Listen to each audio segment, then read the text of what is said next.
अध्याय 17 श्रद्धा त्रय विभाग योग। आस्था के 3 भागों को समझने के माध्यम से योग। इससे पहले अध्याय 14 में श्री कृष्ण ने भौतिक प्रकृति के 3 गुणों या स्वरूपों के बारे में बताया था और बताया था कि वे किस प्रकार मानव व्यवहार को नियंत्रित करते हैं। इस अध्याय में वे इस विषय पर और गहराई से चर्चा करते हैं। आरंभ में वे मानव प्रकृति के अभिन्न अंग के रूप में आस्था की चर्चा करते हैं और कहते हैं कि प्रत्येक व्यक्ति में आस्था होती है।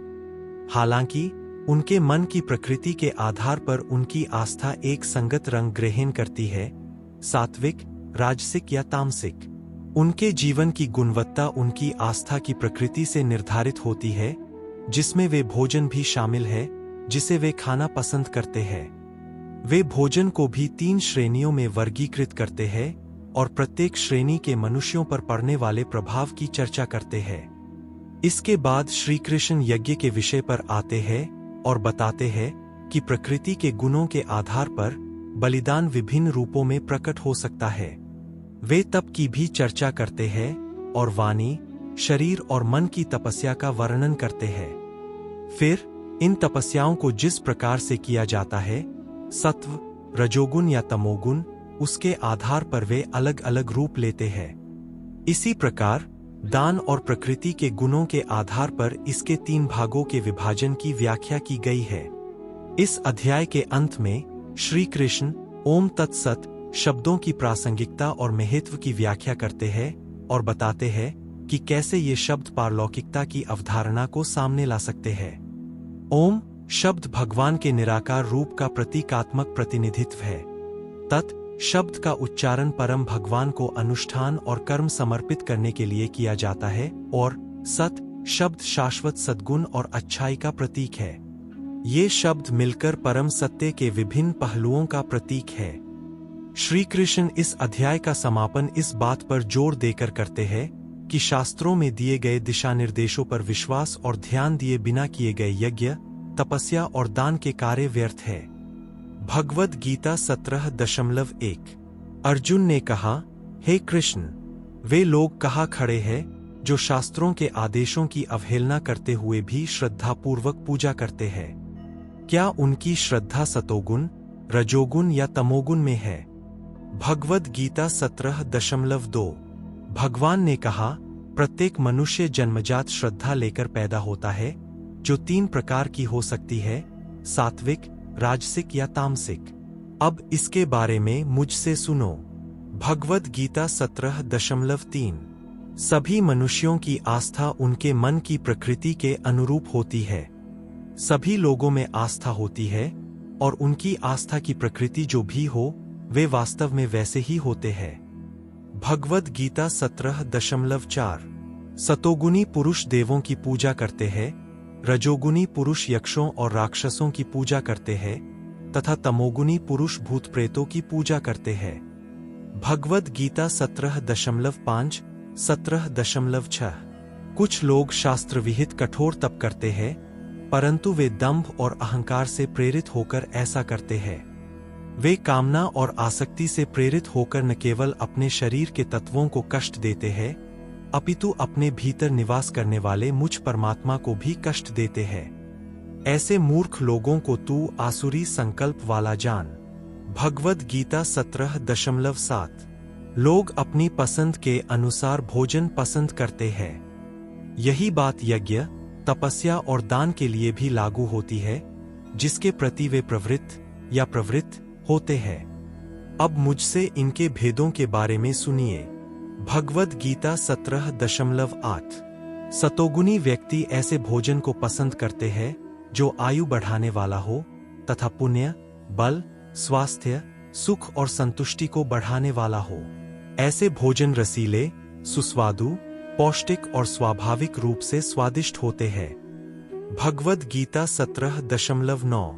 जो भोजन बहुत कड़वा, बहुत खट्टा, बहुत नमकीन, बहुत गर्म, तीखा, सूखा और मिर्च से भरा होता है, वह रजोगुणी व्यक्तियों को प्रिय होता है।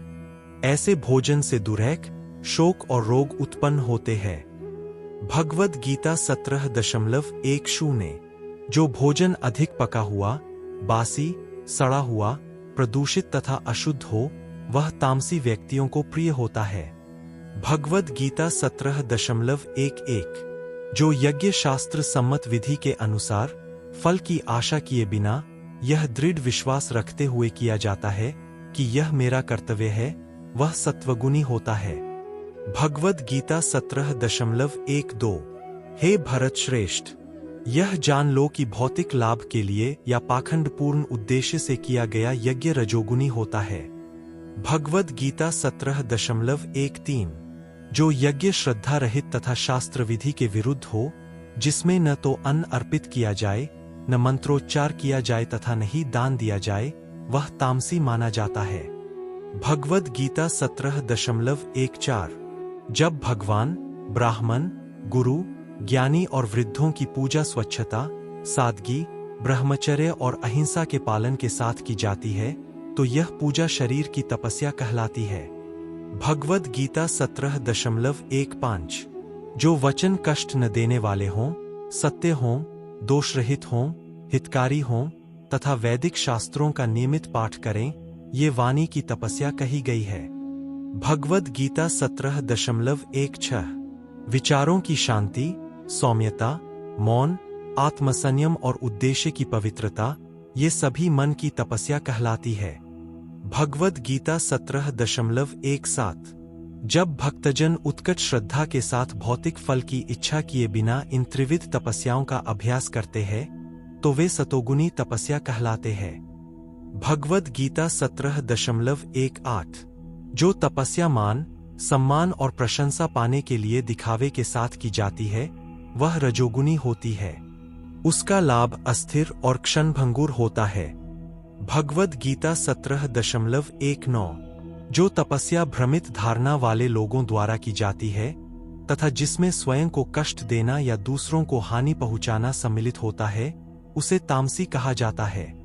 भगवद गीता 17.20 जो दान किसी योग्य व्यक्ति को बिना किसी प्रतिफल की आशा के उचित समय पर तथा उचित स्थान पर दिया जाता है, वह सत्वगुणी कहा जाता है। भगवद गीता 17.21 किंतु अनिच्छा से, प्रतिफल की आशा से या पुरस्कार की आशा से दिया गया दान रजोगुणी कहा जाता है।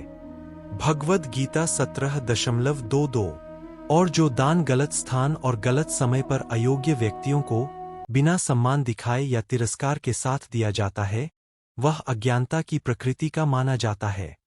भगवद गीता 17.23 सृष्टि के आरंभ से ही तत्सत शब्दों को परम सत्य का प्रतीक माना गया है। इन्हीं से पुरोहित, शास्त्र और यज्ञ की उत्पत्ति हुई। भगवद गीता 17.24 इसलिए जब भी कोई यज्ञ, दान या तपस्या का कार्य किया जाता है तो वेदों के व्याख्याता हमेशा वैदिक आदेशों के अनुसार ओम का उच्चारण करके ही प्रारंभ करते हैं। भगवद गीता 17.25 जो व्यक्ति सकाम फल की इच्छा नहीं रखते बल्कि भौतिक उलझनों से मुक्त होना चाहते हैं, वे तपस्या, यज्ञ और दान के साथ साथ तत् शब्द का उच्चारण करते हैं। भगवद गीता 17.26 17.27 सत शब्द का अर्थ है शाश्वत अस्तित्व और अच्छाई। हे अर्जुन, इसका प्रयोग शुभ कर्म के लिए भी किया जाता है। यज्ञ, तप और दान में स्थित होना भी सत शब्द से ही वर्णित है। अतः ऐसे उद्देश्यों के लिए किया गया कोई भी कर्म सत कहलाता है। भगवद गीता 17.28 टिप्पणी देखें। हे पृथापुत्र, जो भी यज्ञ, दान या तप आदि कर्म श्रद्धा के बिना किए जाते हैं, वे असत कहलाते हैं।